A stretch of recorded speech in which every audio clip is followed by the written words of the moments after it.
Just started telling her a story about an older sister rabbit, younger brother. They love that story so much, the kids, that I just kept telling them over the years, just a little serial here and there, on walks at bedtime, that kind of thing. And on the porch swing, just sort of all the time. I would tell them this story. We called it the Rabbits at Jupiter's Crossing. And one day they said, this was years in, and there's a big climactic moment. And they said, Daddy, you got to write this down. This is...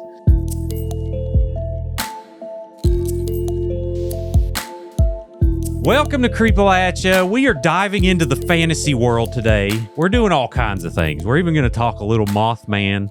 We're going to talk video games, and we're going to talk $250,000 Kickstarter campaigns with my man, Sam Smith. Thank you for joining. Awesome to be here. I love it. I feel very at home. I just came from Tudor's Biscuit World, and I see some Tudor's art on the wall with Mothman, so I feel like I'm right at home. Perfect. Yeah. Well, welcome, sir. And for those, my favorite Tudor's Biscuit, and Gary Vaughn's artwork's on the wall. That's what he's looking at. And my favorite Tudor's Biscuit is a Ron. Do you have a favorite? Thundering Herd's good too. Yeah. I like the Blundering Herd. That's a good one.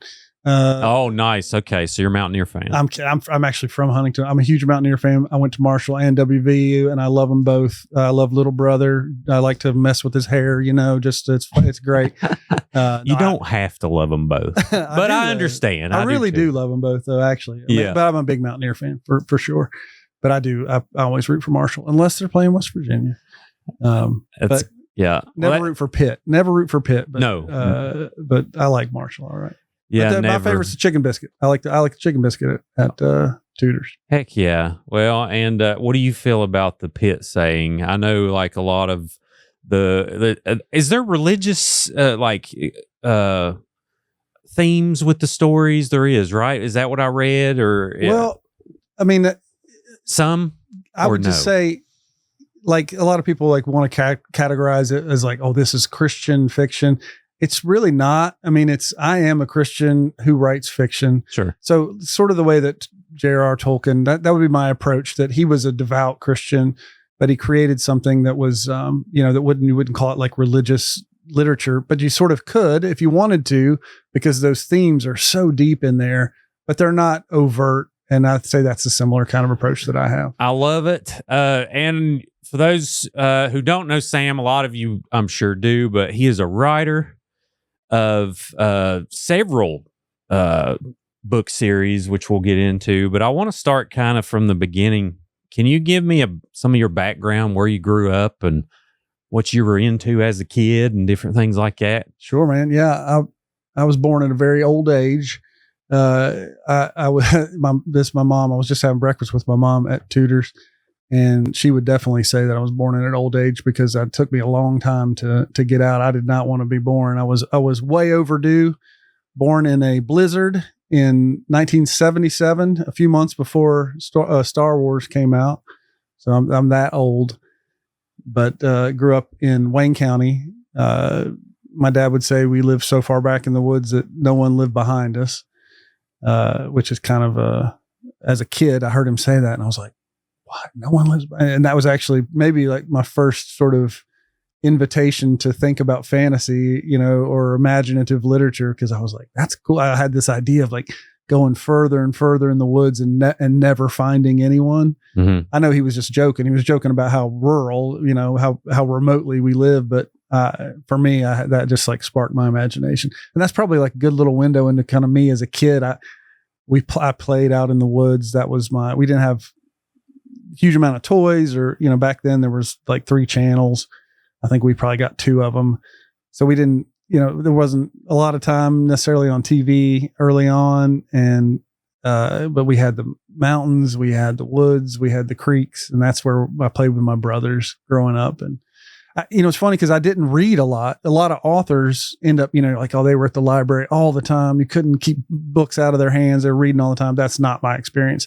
I was a very late reader, a reluctant reader. Mm. And it's funny because a lot of my books become sort of gateways for reluctant readers or kids who are struggling with dyslexia for their first books are often Green Ember or something like that, one of my books. And that's so cool to me because I was a really reluctant reader. But the funny thing is I wasn't reading a lot, which is preparation for a lot of authors, but I was world building all the time. I had big imagination, and I would make, I would make out of the bark of the trees. I would make a sort of a armada of spaceships, and we had paper and, crayons, and I'd make a fleet of paper airplanes and had little stories for each little sort of, this little squadron was going to do this. And so it was always playing, always making up stories. Like, I always thought in those sort of terms and storytelling terms. So I wasn't aware of it at all, but I was really practicing the imagination, world building. That is my job now, is that like, I pretend, I play, I create, I make, in my mind. And it's sort of like, it's a preservation of childhood in a way. And I think there was no better preparation for me for the vocation that I have now than playing in the woods, the hills and hollers of West Virginia. That's beautiful. And you mentioned being, about late reading. I'm a late reader too. I haven't started yet, but hopefully, I try, but I don't know if it's ADHD. I'm just an audio guy. I'll put it in and I'll listen to audiobooks. Yeah. Oh, that counts too. But we've been doing that for thousands of years. So yeah. And plus, I can vacuum or I can, organize some stuff.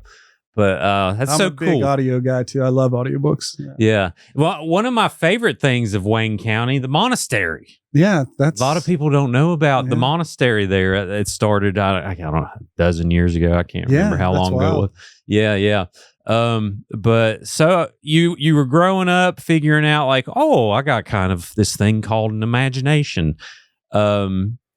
Did you kind of know early on of like, I'm going to pursue this? Or were you like, I better get this degree, I better get in the medical field, I better do all this different stuff to actually earn a living? Or what was your thoughts? Well, Dad was a crane operator at a nickel plant in Ashland or over in Kentucky. And so it's funny. We sort of lived in that tri-state area. And Dad worked in Kentucky, and we lived in West Virginia most of the time, but we did move to Ohio briefly.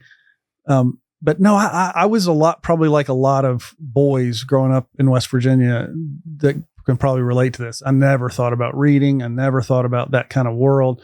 I like sports, and that's kind of, I thought like, I'll play sports. If I can't play for the Mountaineers and then go on to play for the Browns or the Knicks or somebody, and then I'll go work. I'll go in the Army, or I'll become a police officer, because that was like the kind of movies and stuff I liked. I thought if I could have a job with a gun, that would be really cool. Sure, yeah. So a lot of kids in West Virginia, and so that was sort of the way I thought about it. What happened?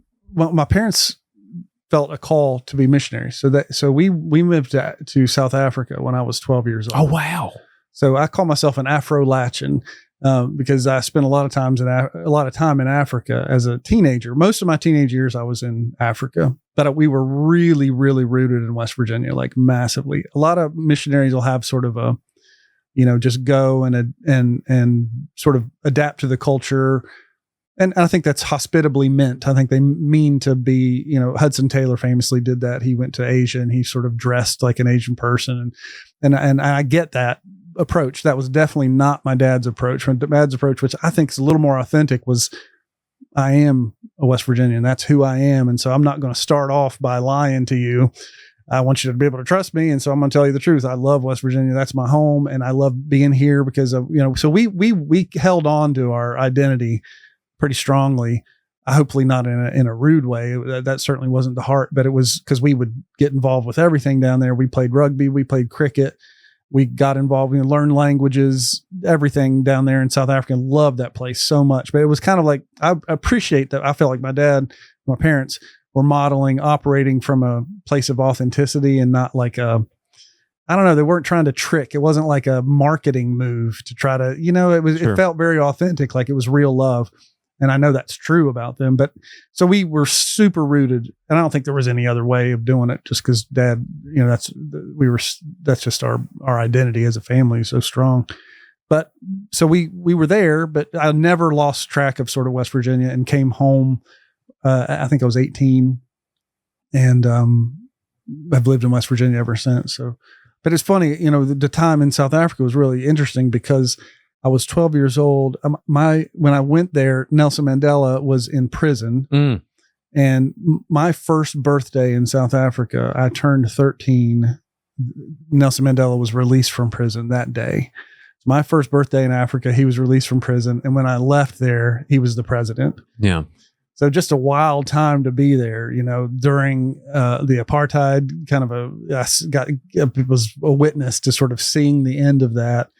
And it was just an amazing time to be there. Yeah, that's crazy timing. Wow. And I'm glad, like you mentioned about the culture, because, it is important to hold on to your culture and to show people examples of what your culture is, and everyone just get together and break bread and, do different things and just enjoy being themselves. Totally. It's not fake. Yeah. So that's been a big deal. My dad used to, I've mentioned this a lot because he used to watch a cartoon when he was a little kid called Tooter the Turtle. And this Tooter the Turtle would always get into some kind of a mix up or something. He always wanted I want to be a knight. And he would ask this little Mr. Wizard, the lizard, he would ask him to transport him to be a knight or a fighter pilot or some kind of a thing. And he'd always get in some kind of and he would do, okay, I got to warn you. But then he would do it and he would get in some kind of a scrape and all kinds of problems. And he'd say, oh, Mr. Wizard, get me out of here, which is quoted in The Matrix, if you've seen The Matrix. Mm-hmm. And that's a quote from this Tooter the Turtle cartoon. But he would always come back and the little lizard would say to him, it was kind of about this lesson about envying others, about what you don't have. Right. And he'd say, always I tell you, Tooter, be just what you is, not what you is not. Folks, what do this have the happiest lot. And my dad told me that 1,000 times as a kid. He would repeat that. Always I tell you, be just what you is, not what you is not. So that's very rooted. And I think that's a very Appalachian, very West Virginia sort of approach to things, like that authenticity. Like, I'm not going to pretend to be somebody that I'm not. I want to try to operate. And I hope my heart, certainly my parents' heart, my heart with my books and my own work is I want to be radically hospitable and generous and loving. And my vocation is rooted in love and service, not in fame or self-expression. I want to love and serve. I want to give good gifts to kids. That's a big part that's my heart. I want to be excellent. But it's got to come from like where I am, it's got to be, I don't want my vocation to be about being a fake. Yeah. No, I love it. What was that experience? How long was you in a mission trip or a missionary? So it was basically my teenage years from around 12 to 18, I think. So wow. About so like 6 years. So yeah. Man, that's why I'm so weird, man. No. Missionary kids, they're only super weird. Well, no. Yeah. Like, just the way you carry yourself and you have a warm presence about you. So I can see how something like that would really give you a good perspective on life. Is that, kind of what it did for you, or, are you bilingual? Like what all came from that 6 years? Yeah, I can prata Vicky van die taal van de Afrikaans. I can speak a little bit of Afrikaans and Gisikala Ukufuna is a Zulu, Ganyani. I'm beginning to learn a little bit of Zulu. I was in the middle of really learning isiZulu, which is a hard language, right? For people from an English background to learn. But I love the Zulu people. I was so close to my dad helped start a Zulu church with another Zulu pastor. The first church I was ever a member of was a Zulu church. I love the Zulu people. And I was learning that. Went to a school where I learned Afrikaans, which is kind of a Dutch derivative. So yeah, a little bit, but definitely formative. I mean, excuse me. Yeah, super, super formative. I think I've always been an introverted kid, like super scared to talk to people or scared to sort of, actually, I can't really even imagine that. I could never imagine years ago, probably even 15, 20 years ago, been hard for me to imagine doing something like this. I think this would have just paralyzed me with fear because I'm kind of an anxious person by nature. Right. But I feel so blessed. And so, man, this vocation of being a storyteller and serving these kids has been such a life-changing thing for me. It's actually, I don't know, my mom used to tell me this, like I used to be scared going to like basketball practice as a kid. And I don't know what to do. And she gave me this advice. She said, well, find a kid that's scared and go try to take care of them, go try to help them. And I did that as a young kid playing on this little teams, in Southern, in this area. And it was so powerful to get my attention off of my own worries and my own fears and to think about somebody else. And I think I've sort of like done that vocationally now, that it's amazing what it can do for anxiety or for just being scared as an introvert to get your focus off of. And I think even vocationally, if I'm thinking about myself, I'm thinking like, oh, how am I doing? Am I ranking high enough? Am I making enough sales? Am I doing that? Like that's a certain way of thinking about it. And, in business, you got to think some about that. But, the real heart for me is like, it's about the people that I'm serving. And I've got to look at them and I got to show up for them. Like they're a better motivation than like fame, which is, even if you have like a little bit of it, it's kind of like, it doesn't really satisfy. It's like a fire that doesn't warm you. But thinking about a kid who's feeling lonely or scared or doesn't really, doesn't have a lot of light in the world, and then they reading a book and they're laughing, or they're like, oh, I want to be brave like that. Man, to serve a kid like that, you couldn't give me $1 trillion. I don't get, that's the best thing in the world. And I do that all the time. Like that's my life. And I hear from thousands and thousands of families about that. So that's a warming fire to me. And so focusing on others. So I think maybe that warmth or like that is, I don't know. I hope it's like the love of the Lord, because I am a Christian. I hope but I do feel that I don't have to fake like my enthusiasm and care for like my audience, Sure. That's my heart, man. I love it. That's beautiful. And as far as faith goes, there is, I believe faith is really important in a person's foundation. Like me, I've had shows about this, but I tend to lean towards the agnostic side. But I appreciate so much talking to people who have a really powerful faith that has kind of driven their operating system for the world. And it genuinely, more often, I think the errors of man is what I look at sometimes is like, no, that's not faith. That's when people, that's when the human element comes in, and we're all human and we all make mistakes. But how important is faith to you on your daily life? Like how does that help you, write these books? Man, I immediately think of like a quotation from Flannery O'Connor, another incredible American writer who was very, very devout and faithful. She talked about like that your faith, as far as an author, it will not be what you see, but it will be the thing by which you see everything. So I think, and C.S. Lewis talks a lot about this. It's kind of like, it's not so much like I think it's a little bit flimsy when Christians think about the arts as in a utilitarian way, as in like it's just something to be used. It's a vehicle. So I think like the best Christian art, the best Christians creating art would be like Rembrandt or people or Beethoven or a J.R.R. Tolkien, like these people who are masters. They're not necessarily thinking, I have a really important message.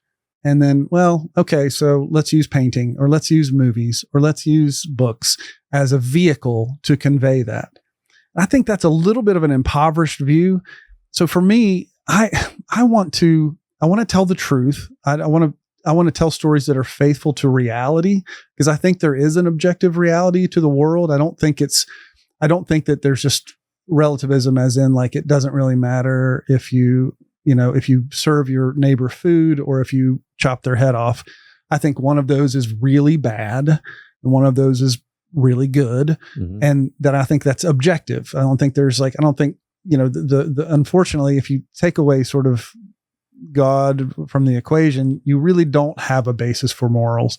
And so I think but it won't, I think a lot of Christian art is kind of like seen, a lot of Christian movies, that kind of thing, are seen as being subpar. I think a lot of times because we have that sort of vehicular way of thinking of them. I have a really important truth and I want to convey it.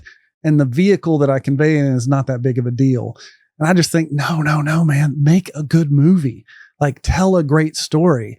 make a great song, make a great painting, because if God made the world, if God created us, and then every little act, it all belongs to him. So I just think of this, like, I think Christianity is this really comprehensive worldview. It's not something like it's a lot of people feel constricted, like, well, okay, if I tell a story, I got to make sure I share the gospel in it, and somebody's got to get saved, and there's got to be a conversion scene, and if I say anything, if I make it look like Christians aren't, you start the team's doing really bad, and then the coach starts reading the Bible, and then the team starts winning the championship. Like, that's one way that life could go, but it's kind of unrealistic. Like, Christians I know are like, that's where the imperfect people. If you're perfect, then, a guy like Rich Mullins, he said, like, just go jogging with like the other perfect people. Like the people who are imperfect need to go to church. Like, that's right. Where sinners go. People who know they should be like the most humble people instead of arrogant people. So I just think that Christianity accounts for reality in this way that's so comprehensive. So you just look at the Bible itself, like, you can tell so many different kinds of stories. You could have somebody that's like persisting in evil for a really long time. And it's like, people are like, what is the deal? Why is this person succeeding? Why is this evil king dominating for so long? And I think that justice is a sort of not always immediate. So it doesn't always fit in like a 20-minute sitcom or an hour and a half movie. So I think we as Christians, need to re-embrace the sort of the comprehensive nature of storytelling, and how we actually should be the best storytellers, because Christianity, I think, it does account for reality. Like, you can tell, like, if you genuinely don't believe that if you're a relativist, then you really don't have a basis for like condemning something like a Hitler or like a really bad character. And like, you just kind of like, well, that was that's a choice I wouldn't make. But you have this really robust moral and storytelling legacy in Christianity that I think should lead us to tell better stories and not just use them as vehicles, not just kind of convey a truth only. And that's not minimizing the truth at all. To me, the best stories are, and a friend of mine in Northern Ireland's an author, she says this, her name's Heidi Johnston, but she says the best, most faithful stories are not an escape from reality. They're an escape into reality. Mm-hmm. And that's what I want my storytelling to be. I want it to be an escape into reality. I want you to be more in tune with the actual fantasy world that we really live in, which is incredible. You get food out of the ground. You get apples out of air and sunlight. And you get people in this really, really interesting way. It's just like this world is crazy. It's already a fantasy world. And so I want to tell stories that point people to the reality of like how God made the world, which is, it's magic, man. It is magic. Yeah. I relate to that so much. Cause think about a strawberry, like, dude, it's amazing. It's absolutely incredible. It just comes out of the earth and then it just tastes so incredible. Explain it to an alien. Yeah. Explain it to an alien, how we get our people, how we get our food, yeah, and then we spray chemicals on it and make it last for 3 months. But yeah, so I love it, man. I love. Well, I like your things. Like, you're interested in even sort of like the edges of like mystery and magic and that kind of stuff. Sure. Like, you mentioned storytelling. Like, the Bible's like the Lord of the Rings. It's like the most epic. It is story. It is. Read David. Read just about his life. From not just the Goliath episode, but he's fighting with his son, whose name Absalom means my father's peace. And that guy gets caught up in a tree by his hair. And it's just a crazy, like, it's like a fantasy stuff. It's wild. Yeah. And the story about the kids who got ate by a bear, making fun of someone because they were bald, I think. Hey, I relate to that one big time. That's Elijah. Yeah. I don't know. Maybe I subliminally thought about that, but watch it. No, but yeah, man, I love it. So eventually, did you pick up a pen or did you pick up a typewriter? Like, when did you start piecing things together and figuring out, like, hey, I kind of enjoy this thing called writing? Yeah. So even when I was little, even before when I wasn't reading, sometimes I had a teacher that read us the Lassie book. My mom read us the Chronicles of Narnia. Somebody read us the Boxcar Children. I had a teacher that read me Little Women. And that teacher, Miss Geiner, it was in first grade. She read us Little Women. And that was the first time I heard, like, in that book, Louisa Malcott is the author, obviously, and then the character of Joe March is sort of like a stand-in for her. And Joe March is a writer. And for some reason that clicked with me, as in like, oh, you could be American and you could live in a family that's not like super rich or far away, and you could be a writer. And I thought, that's really cool. Like, and I sort of fell in love with the idea of it even before I was a reader. And excuse me. So that kind of set something off in me. So I started writing little stories here and there. And I wrote like little Lassie knockoff, little Indiana Jones knockoff stories, or Star Trek or Star Wars kind of things. I wrote little stories here and there over the years. And then when I became a teenager, I really got into music. And that's when I fell in love with reading too. I fell in love with reading. The first book fiction book was, my oldest brother gave me Ender's Game, which is just a phenomenal science fiction book. And I just blew my mind. I was like, oh, this could be really fun. Went on from him to Tolkien, to Lewis, to Shakespeare and English literature big time. And I just like, I made up for lost time big time. But yeah, I always had that little bit of a habit of like writing a little bit of poetry. But as a teenager, I really fell in love with songwriting. And so I got a guitar for my 16th birthday in South Africa. And I always wanted to be a songwriter. Bob Dylan, Johnny Cash, Neil Young, Keith Green, Rich Mullins, Michael Card. These were several, the kind of artists that I really loved. And I wanted to be a songwriter. So I pursued that pretty heavily for the next, 5 to 10 years. My brother and I played a lot together. And then at some point I got married, and we were, we're still like, music was a big priority. I wrote songs. I wanted to be a singer songwriter. That was kind of my dream. And then I got like sick. I had a real challenging time with my throat. I was having trouble with my throat and just a lot of medical problems. And it kind of knocked me out of like doing that in a pretty significant way, which was like a dream killer. And I was so devastated during that time. And I thought, but somewhere along that way, I thought, oh, well, even if I can't like go out on the road or travel very much, and if I'm ill, and if I'm really ill and I'm at like home, I could probably still write. So I picked it back up, and so it was like forced on me kind of, but man, it was, and it was years of working at it again, but I kind of fell back in love with it again, fell in love with storytelling. And eventually that led to me being in a position where I had enough practice to where, when this one story came along, which was my kids, my oldest daughter was a toddler. We were on the porch. I used to just tell her stories, and her little brother used to tell them stories. I just naturally did that. My older brother did that for me. I used to tell my baby sister stories, a lot of animal kind of stories, personified animal sort of stuff. And, so that day there were rabbits hopping around in the yard, and I just started telling her a story about an older sister rabbit, younger brother. And they loved that story so much, the kids, that I just kept telling them over the years, just a little serial here and there, on walks at bedtime, that kind of thing. And on the porch swing, just sort of all the time. I would tell them this story. We called it the Rabbits at Jupiter's Crossing. And one day they said, this was years in, and there's a big climactic moment. And they said, Daddy, you got to write this down. This is, So it was an invitation from them. Again, the whole thing is really rooted in this very authentic, like I was not, calculating. I wasn't like studying the market. What's hot right now? What's really good? Which agent would be excited? It was just like my kids. And how do I be really hospitable? How am I have a generous disposition toward my kids and love them and give them a good gift? And that's where the Green Ember came from. And I wrote that book as a result of those conversations with my kids. And that's what that became. It was like that was that first book. Awesome. And what year was that? Well, the book came out in 2015, kind of end of 14, beginning of 15. How long did it take you to write the first one?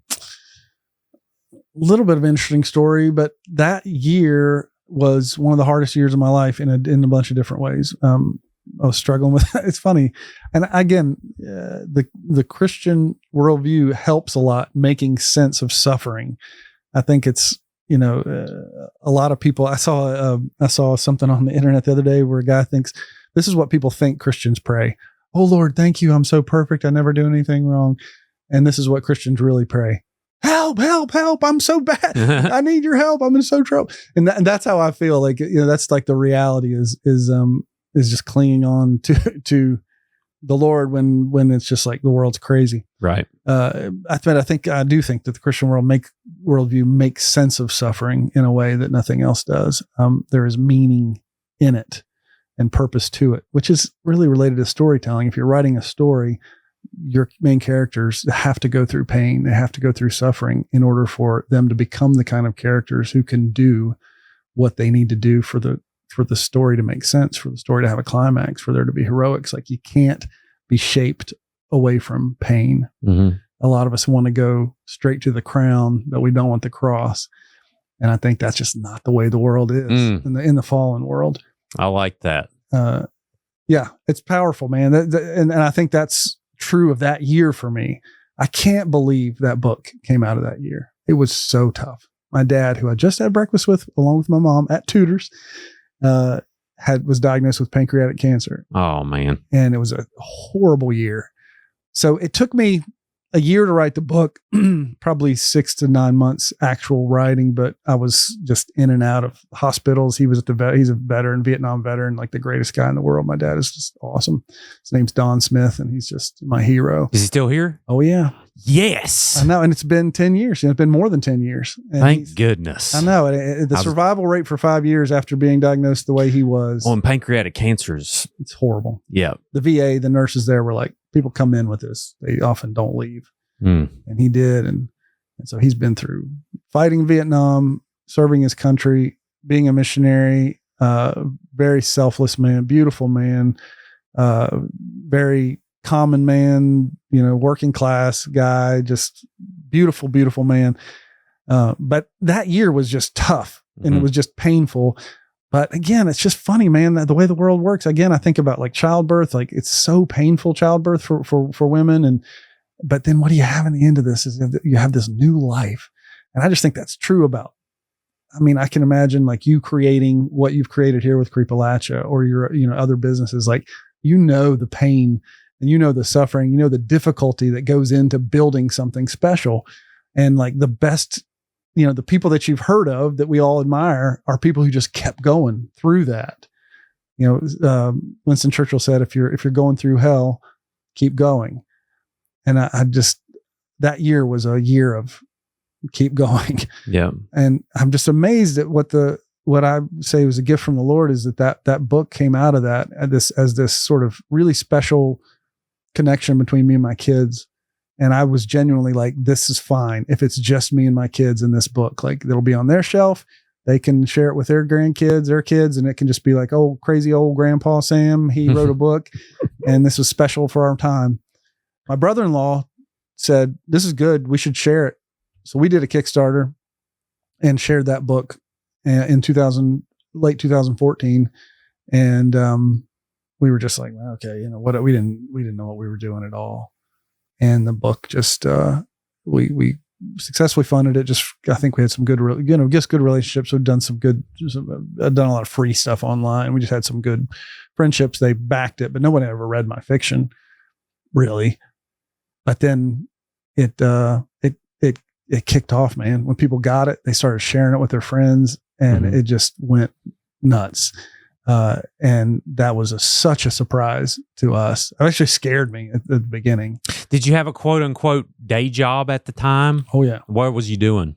I was working my last real job. I worked in, sort of doing assessments or it's almost like GED sort of stuff. I was traveling to 13 rural counties.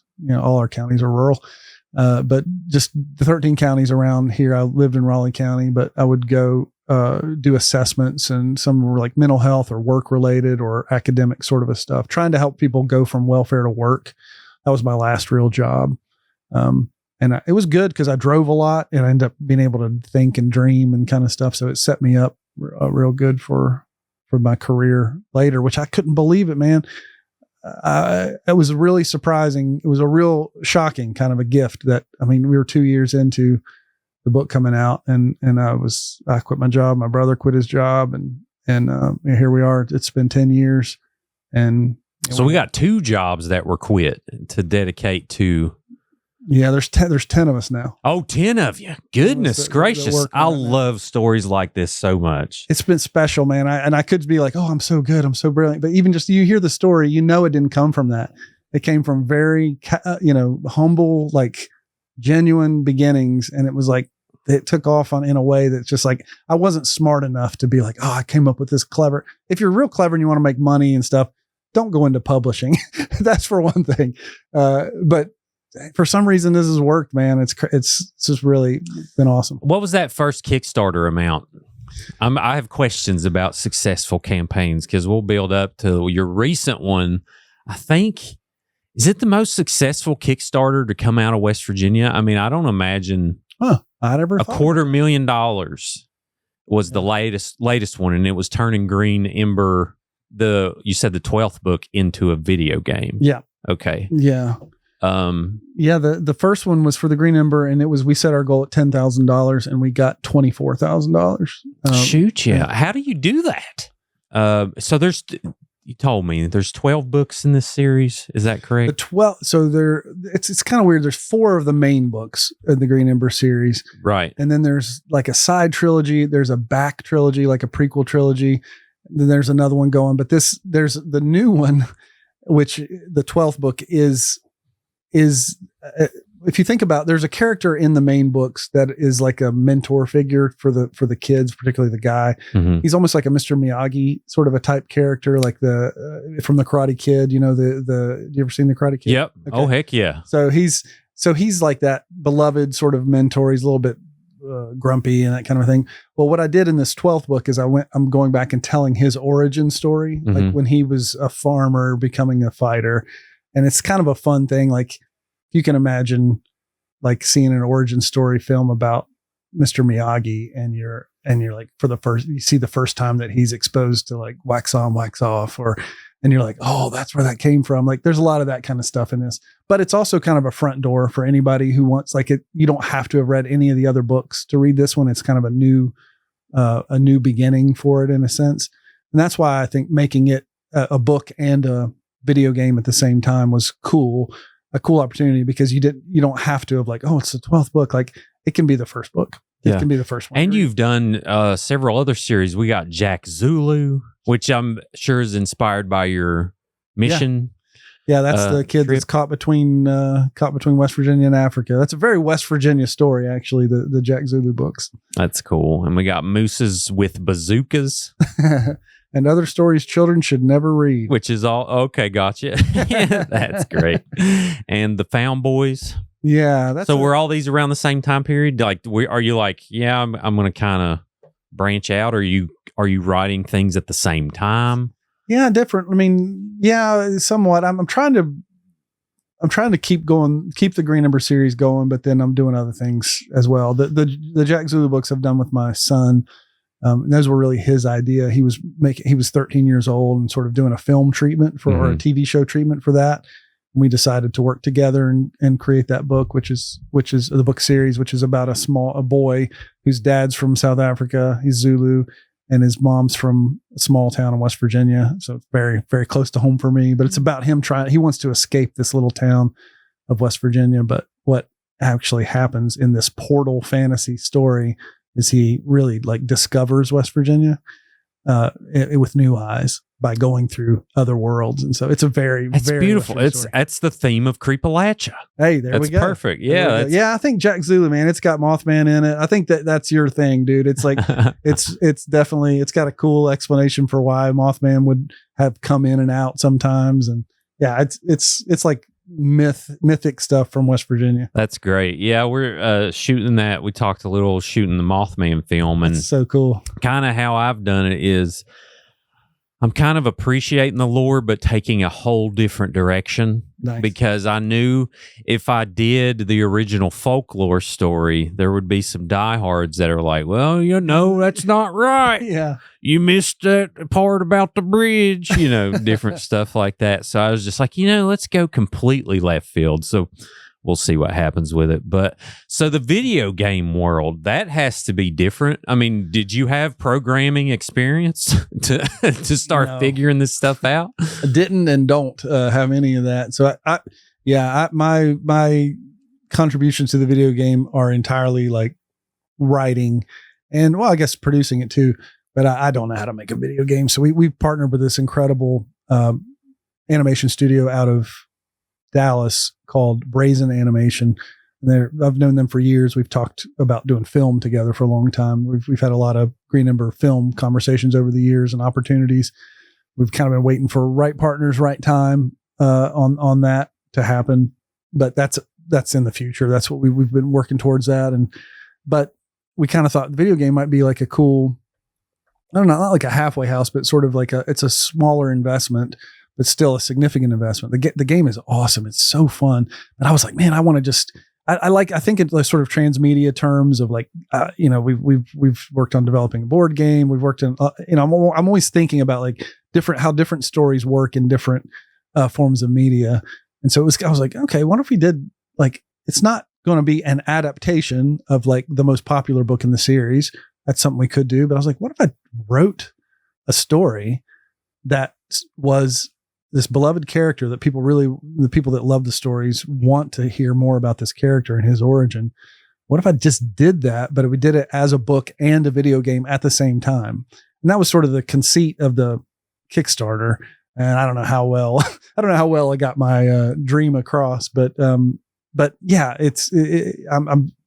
I don't know how to make a video game, but the guys that worked with us have made an incredibly beautiful, fun, exciting game, and I'm really proud of it, and can't wait for it to come out. Oh yeah, I watched the video. It's legit. And how did you come up with the number? The original number was 200,000. Was that did you kind of create a business model of like, well, it's going to be X amount of dollars, pay this, we'll give X% of commission to the developer, or like, how did you figure out that? Yeah. The business side of it. I really can't emphasize enough that like the Kickstarter is kick finisher. It's way down the road. So Kickstarter became just a way for us to tell the story. It was pretty much a marketing kind of a thing. I know Kickstarter likes to think of themselves as like, we can't do this project. We need your help. So give us money and we'll do it. And that is sort of the way it's presented. And there's truth to that, but that's not the whole story for a lot of projects. It certainly wasn't for ours. It was a way of sort of inviting people into the journey. But honestly, even starting with the first book, we were doing it anyway. We'd already ordered the books when we did the Kickstarter the first time. Mm-hmm. And it was just a matter of like, it informs. We've done 3 or 4 of them. And I think they can, there's some pluses to them. There's some minuses to them. They take a big percent. They take a significant percentage. What is their percentage? It's like 8. Oh, wow. And, you say that's worth it, but it's like a marketing cost kind of a thing. I get it. It was a good experience. I think I was hoping for better personally. Mm-hmm. But I'm grateful. I'm super grateful for everybody who supported it. But I think that we have yet to like really we didn't even we connected with a small portion of our existing fan base, mm-hmm. let alone that reaching out to others. So I think that as far as that story and that video game, there's a lot of work yet to do. Well, when I heard 200, and I know that sounds like a lot of money to a lot of people, but you're making a video game? No, it's a fraction. Yeah. It's a fraction. Yeah. Well, that's the same with movies. Like, yeah, I'll talk about it. I'm over $90,000 into this Mothman movie. Yeah. And it really is because it's a dream of mine to have always took the time to do this, but also it's really a pitch film. It's like, we know what we're doing. Look at this 25 minutes. Yeah. Show what you can do. Yeah. Give me a big fat stack of cash to make the series and we'll make you tons of money. That's basically what it's for. Yeah. 90,000 isn't much. No. So that's, I mean, it sounds like a lot to people, but in the film world, I mean, you're working on a shoestring. Oh yeah. And I'm paying people. I didn't want them to take huge hits on their day rates. I got all the people that I love their talent in West Virginia in film to work on this. So it's like the Avengers. Yeah. It's like the Appalachian film Avengers. And I wanted them to be paid. And because, I mean, these are like 13-hour days. Like, it's exhausting. Yeah. And I didn't want them to be there and be like, man, not only am I tired, I'm broke. Like, no, I wanted them to enjoy themselves. So I'm kind of walking through that now of figuring out, because my original budget was 60 and I passed it very quickly. Yeah. Because when you start getting a practical Mothman that we had built in Pittsburgh and all kinds of different things. Got a practical. There's a practical Mothman. Yeah. Wow. We'll see how it goes, but, that's a throwback though. That's exciting to me. Yeah, man. People are kind of sick of, I don't know. I'm kind of sick of like digital AI, everything. I'm like, that sounds exciting to me. Yeah. Well, first off, to do it digital well, it'd have been, I mean, it'd been $1 million. Yeah. Like, but second, there's people that can do a lot with very little. And there's a very talented guy named Jason Baker that works in the film industry in Pittsburgh that really cut me a deal. And, I think we're going to be able to make it, to get the gist across. Because my thing was like, if we make this rule number one, we got to show the Mothman. Rule number two, it can't suck. Like, it can't look terrible. Yeah. So, right there, that's just like a huge goal right there. That's so hard. That's the first thing. And then the next was finding actors, and all the actors in the movie. Oh my goodness. I mean, like, if it makes sense by the time we're done with it, I think it's going to be pretty special, but we'll see. I'm a little biased, but anyway. Did you write it? Oh yeah. You're writing and directing? Writing, directing, editing. Giving people, doing catering, we got craft services. No, we hired craft services. Jason Nagel, shout out. A guy has been following us along and putting up tents, and dude, that's awesome. But we got a crew about 20 people, which is, pretty small for film, but for something like us, it's huge. And actually, we need every hand on set. Like, we built 15-foot scaffolding. We got a guy from Fright Nights that's doing all this building, and like, you'll tell him, like, I need this bed to be elevated 8 inches off the ground, and then you hear and then like 15 minutes later it's made. Shout out Big John. What's that like with all that collaboration, like, and being the head of it, and like, is it kind of like, is it exciting to see your own power sort of multiplied in with other people, and being able to lead that big of a group? Well, first, when you pay people show up, so that's great. But second, like, it's been an overwhelmingly beautiful experience, because I'm used to running gun stuff. Like, I do commercial work, and a crew to 3 to if I had a crew of 5 or 6, that was huge for me. Yeah. So I always knew I could do this, and we've just gotten everyone in the room and gotten them behind an idea, and they've all trusted me, because sometimes it's hard to explain your vision. You just basically it boils down to their trusting you to make this vision happen. And eventually they'll start seeing certain things and be like, oh, I see what you did there, And I'm like, yeah, I thought it was going to work, and it did. But it's really cool, man. It's, I'm just very grateful I get to do it. Even though it's expensive, I don't really thankfully I have sugar mama. I'm on her insurance, and we've been in a situation to where, like, can't afford to do it twice, really, but I can make it happen once, and we're going to try and make it really special. So it's been great. That's awesome, man. It's so that art form, cinema, it's similar to video games in some ways. There are in that, like, if a novelist, for me, it's a kind of a lonely vocation in some senses, because I am everything. I mean, I'm doing the storytelling, and then I have to perform it. Storytelling is like, there's sort of 2 parts to it. You got to like have the plot and think of the idea and like be creative in that sense. And then, there's no actors. You have to perform it as a writer. So it's kind of lonely in a lot of ways. You do get help at times, But cinema, but it's kind of cool because you control everything. It's very controllable in a novel. Film, you are it's so collaborative. Even though you can be a strong character of a writer, director like that, you have to have people. So then it's not just about like, am I creative, but can I lead, collaborate, inspire, encourage, equip?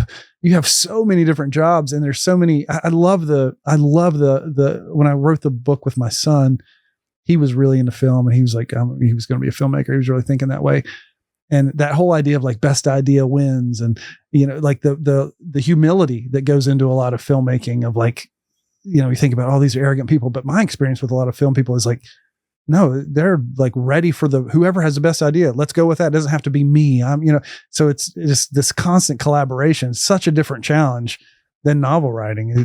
Oh yeah. Yeah. It's, I mean, I'd find myself on set and I'd just get this warm feeling inside of like, man, this is just such an enjoyable time. Like, even though you're thinking like, how am I going to get this shot? How am I going to get that? I spent the first 2 days just walking around talking to each person saying, I'm so thankful you're here. Like, you know, because they're going out there and they're getting paid, but not, I mean, it's not killer money, but, you know, it gets about hour 12, hour 13, you're exhausted, and then you got to do like 3 more shots, and you're sitting there thinking like, man, but the adrenaline keeps you fueled. And then you get up the next day, you take some ibuprofen, you get ready for the next 12 hours, because we're shooting every weekend. But typical film, like typical indie film, is 21 days in a row. So that's 21 days of that. And you think like, oh, you know, Tom Cruise got it made. Well, it's not, you know, Tom Cruise has his trailer, but like, it's the crew. Yeah.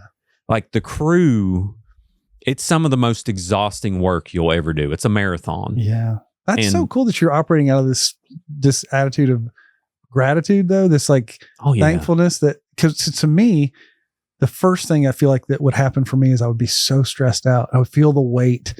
And it seems cool that you've had a gift. It seems like you have a gift of being really like, I don't know, that you seem like you have your head up and your eyes on, you're seeing people and you're like taking it in and grateful. And that's a cool disposition, man. I mean, like I think that it must be pretty rare, even in filmmaking, because it's so stressful to be a director. Yeah. Oh, I think the thing is I'm don't really, I mean, I care how it does, but I don't really. Like, this is really, you know, I have my bills paid, and I've been very lucky and grateful to have a very good team for the other business I run that takes care of things. And it's really like, I mean, this is probably going to happen once.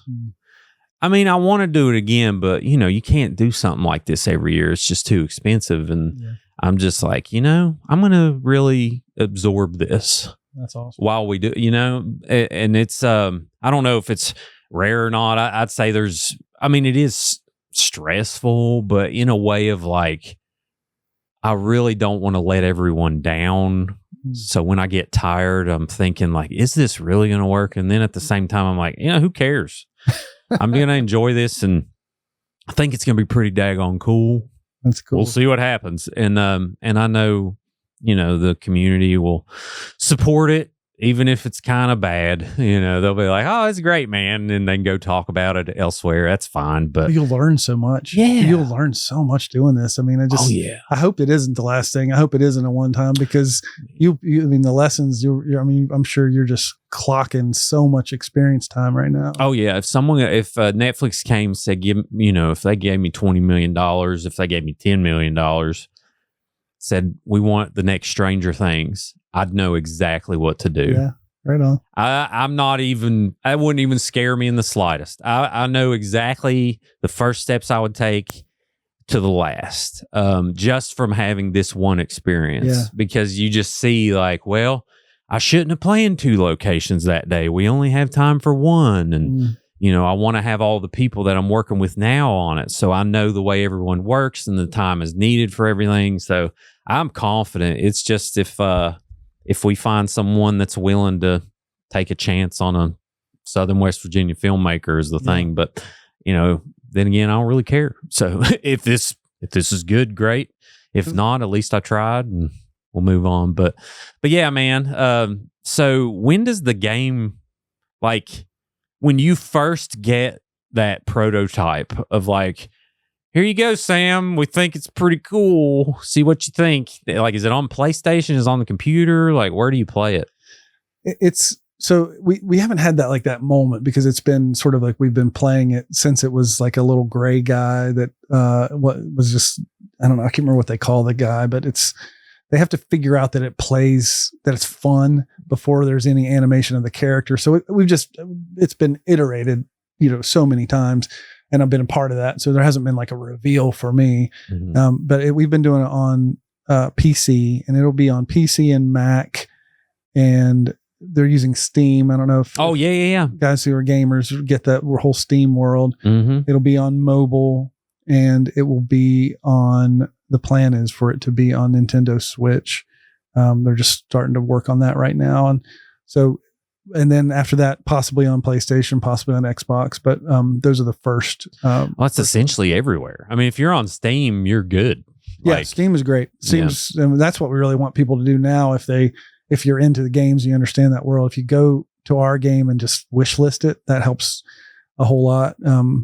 That's not, I'm not like a super gamer myself. I'm still like Tetris and Mario Brothers and Tecmo Bowl. Like that's still where I am mentally as a 48-year-old.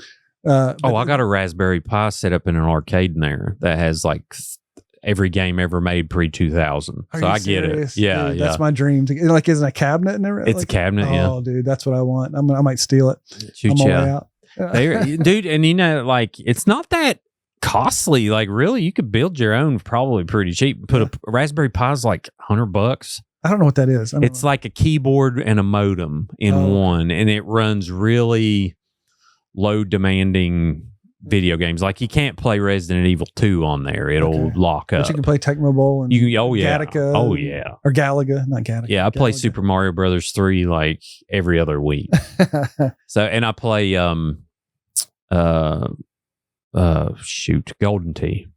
It's got the little ball and you okay. You play That's golf. The golf. Okay, yeah. Yeah, the thing that they had in the in the bars. But yeah, it's a good time. So yeah, watching it come to fruition.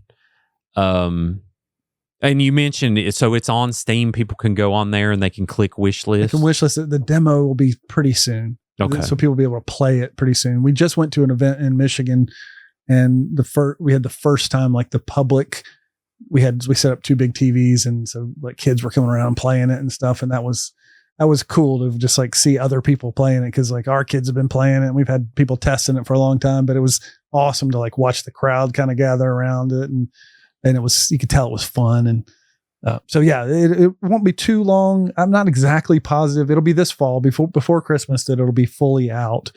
But yeah, people can go check it out on Steam right now. It's called Green Ember. If you just remember Green Ember, you can find it. But it's called Green Ember, Helmer in the Dragon Tomb. That's awesome. Bit of a mouthful, but so fun. When did you start branching out the team? Was you like, hey, we really need someone to run QuickBooks because I'm done doing this? Or like, how did you start figuring out who those positions were? So the core of it is the 3 of us that sort of own our little company are myself, my brother, and my brother-in-law. Myself and my brother Josiah, and our which is not to be confused with my son, who's named after him, who I wrote the book with. Mm-hmm. If you say Josiah in one of our company things, a lot of people are going to turn their heads. But it's me and Josiah, my brother, and my brother-in-law, Andrew McKay.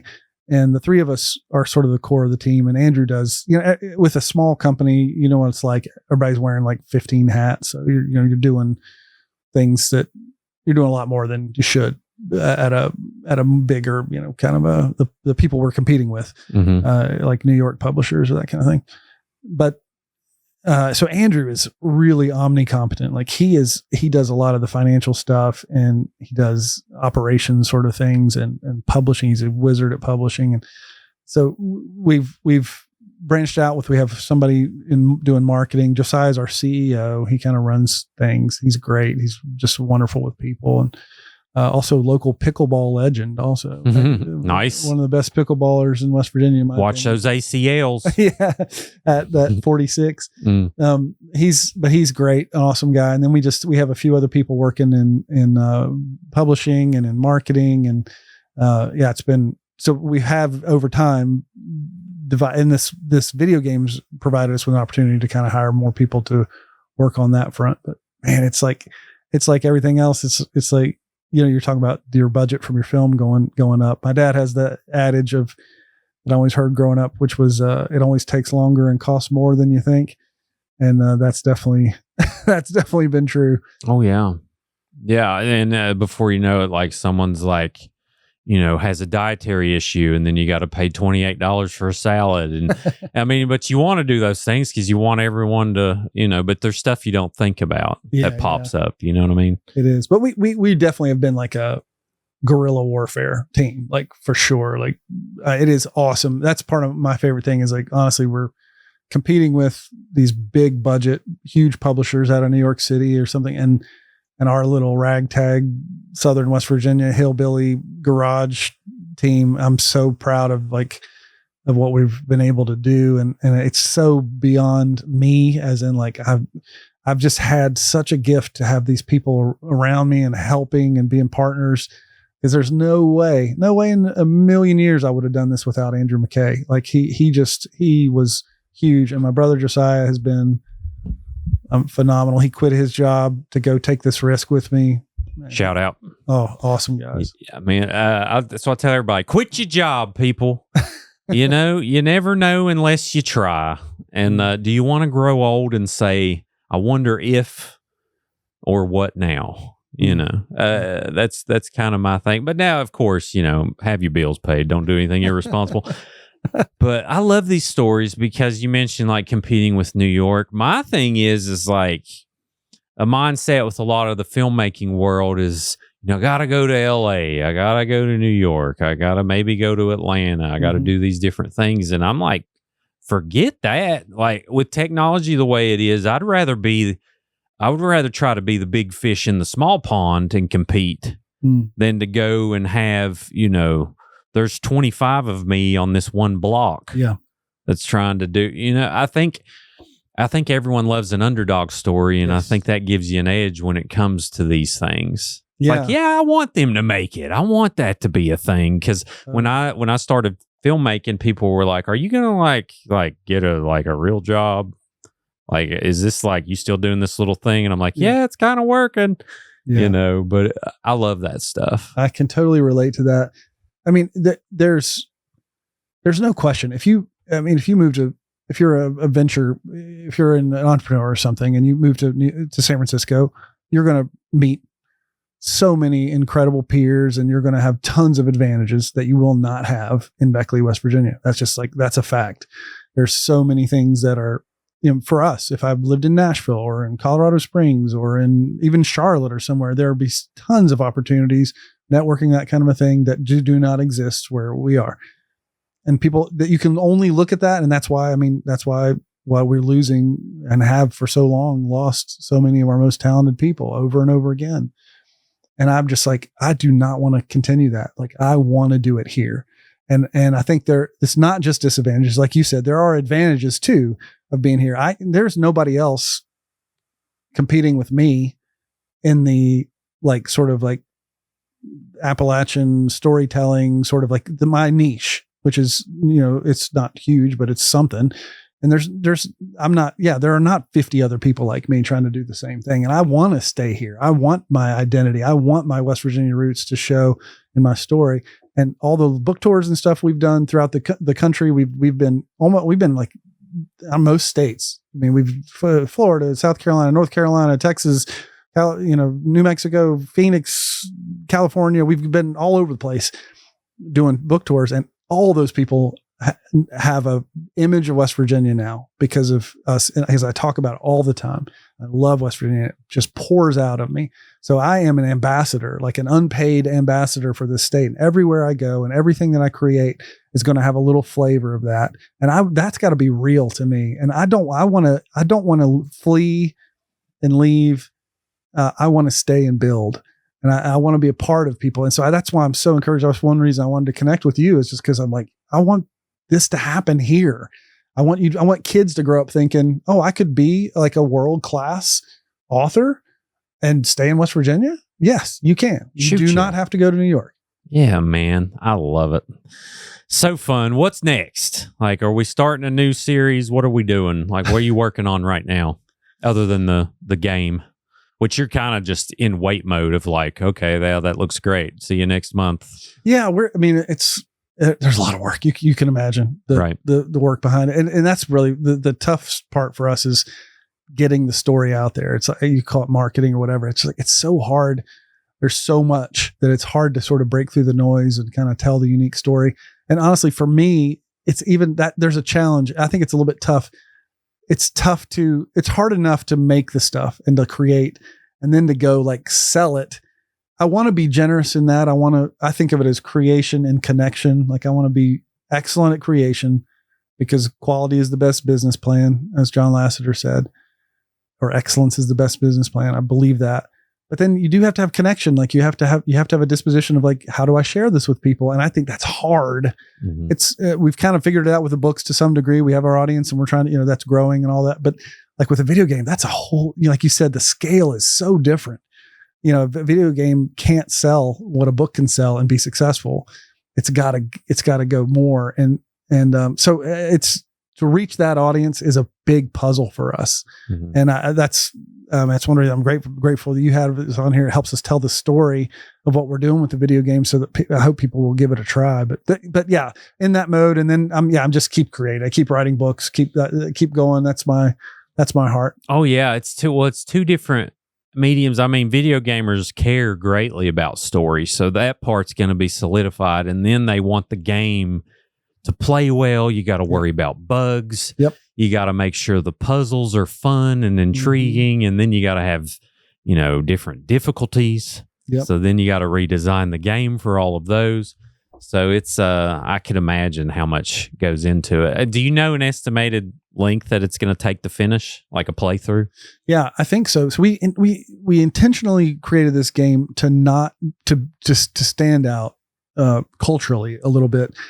A lot of modern video games are sort of like becoming almost like slot machines. They're like these money microtransactions. Yeah, microtransactions all the time, addictive loops, and they take more from Vegas than they do from sort of like the old Nintendo or something. Mm-hmm. And so we were not about to do any, but that's all. But it works. That's how you make money. Doing video games, but we love this audience, and we didn't want to do anything that would be harmful to them at all. So no matter what it costs. So we designed this to be intentionally like, you can get in and get out of it. You can play it. It's a story. It's like a book. So we think 3 to 6 hours. Oh, that's great. So that it's not just like an endless world. You can go anywhere. Some games are fun. I get that.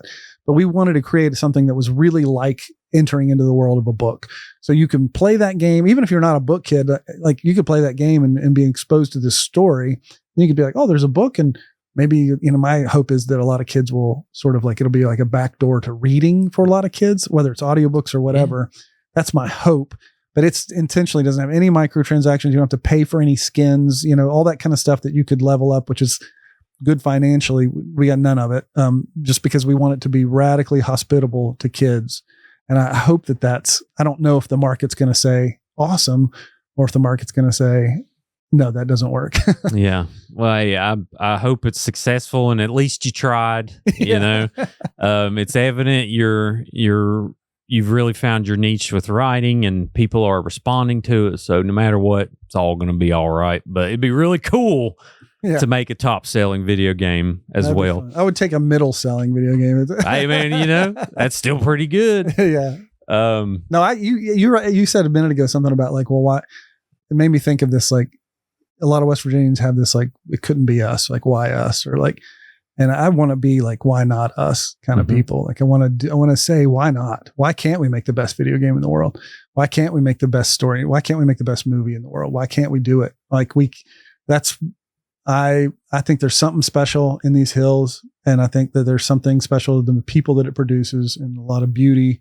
And I think we need to start telling ourselves better story about who we are.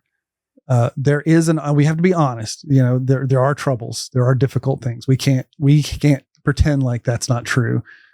There is a sort of a widowed That's everywhere. place. There is everywhere. And we have unique ones, and we have ones that problems other people don't have, and other people have problems we don't have. But we've got strengths too. And we've got beauty, and we've got goodness. There's this gift of creation everywhere here. So profound. We have something in the spirit of the people. And I want to operate out of those strengths. And I want us to tell ourselves true stories about, I don't want us to blame other people when we don't succeed. I don't want us to be victims. I don't want us to always say, well, we would be doing fine if it wasn't for the coal barons. We would be doing fine if it wasn't for the people who leave all the time. Like, there's all these excuses, which there's truth to them. That's why they're so appealing. I want us to say, like, no, if we're going to get out of this, if we're going to get out of whatever hole, if we're in a hole, we have to do it. We have to, come together. And we have to tell ourselves a better story. And I want to do that so badly. Shoot, yeah. Success is possible anywhere, in my opinion. The tools just change. Yeah. It's like we don't have this, we don't have that, but we have this and we have that. Let's figure out something that, you know what I mean? It's that's kind of how I look at it. And I love, like, I don't love traveling. I like going and experiencing other cultures, but I'm curious if it's like this for you. Like, my favorite thing about traveling is coming home. Because when I come home, it's like this, you can almost feel this warm hug. Yeah.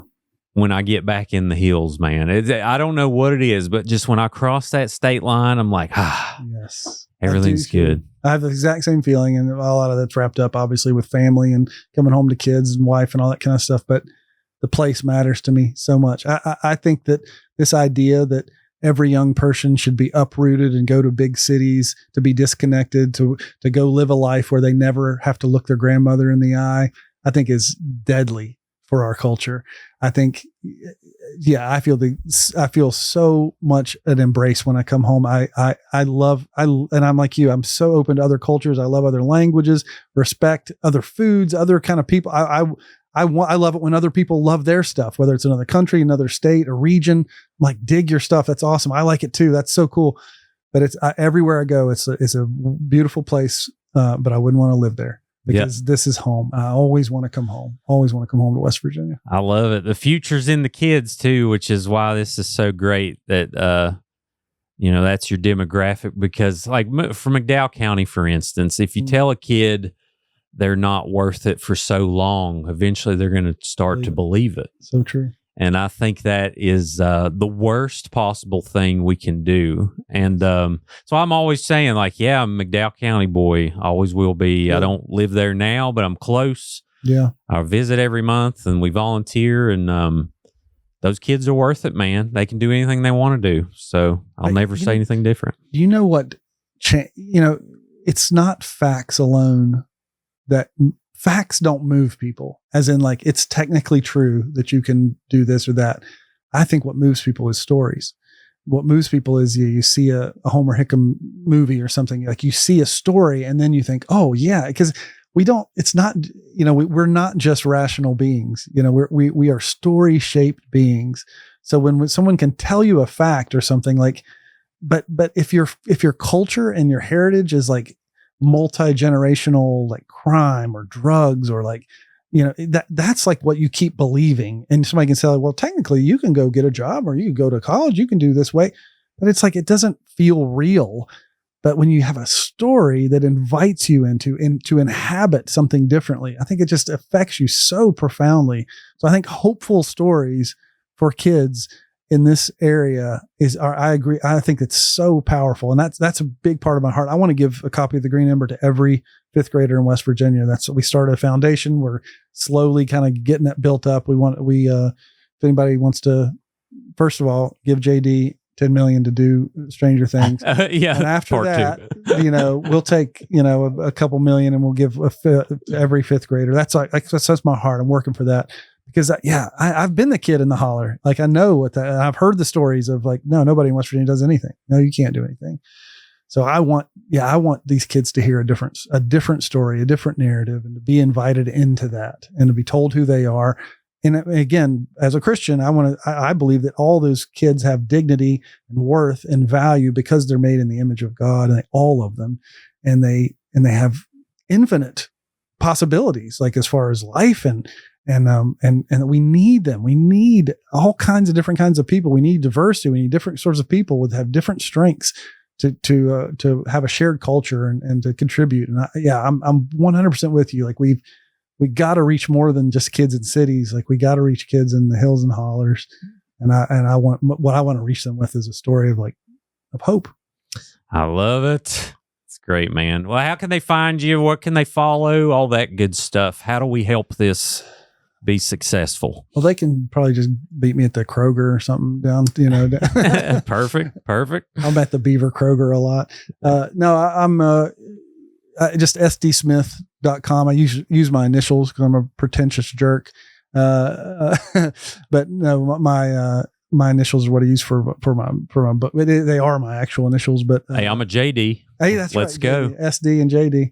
We need a collaboration. Yep. But yeah, sdsmith.com, and you can find all my stuff there. Sweet. Check out Green Ember, y'all. But not only that, check out all of these books. I know Nora, my daughter, is going to be super hyped. She reads, I'm talking 2 books a week. Yes. Which is Nora awesome. Does. I have a daughter named Nora too, who's 13. Oh, wow. And she reads like with an crazy, H? too. Yes. With no an H. way.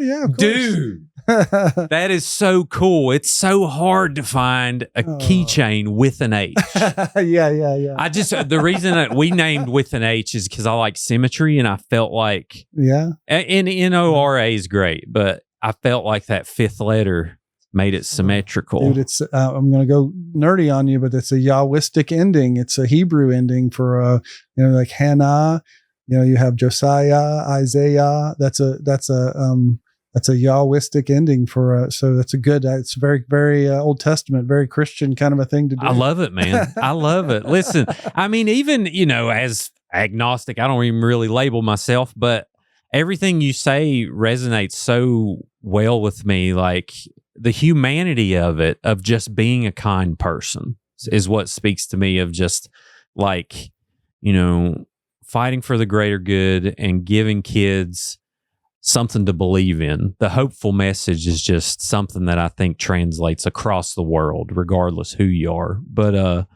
man, I love it. I'm so glad you came in. You all, please definitely check out Sam and everything he has to offer. They have an awesome crew right here in Southern West Virginia. And before you leave, if you liked the episode, or if you didn't, it's cool, but go ahead and like the video before you leave. Subscribe to Creepalachia on YouTube. Leave a review if you're listening on Apple or Spotify. That'll really help the show be found. And we are on Facebook and Twitter. No, we ain't on Twitter, X now, but we are on TikTok. And we have merch now, creepalachia.shop. But above all else, always remember, long live Appalachia.